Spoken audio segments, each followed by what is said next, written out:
জুমার নামাজটাও আল্লাহর জন্য পড়ে না। দুই কারণে পড়ে,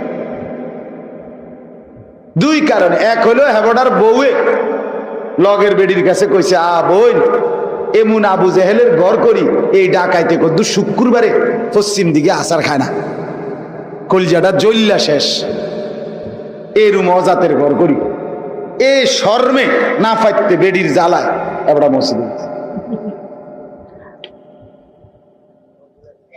আর নাই তো দ্বিতীয় কারণ হলো গ্রামবাসী বলে, গ্রামের মানুষ হয়তো বলে, কিরে আহারে আবু জেহেল তো চোখে দেখি নাই, কিন্তু তোরে দেখে বুঝলাম এরুম আসিল,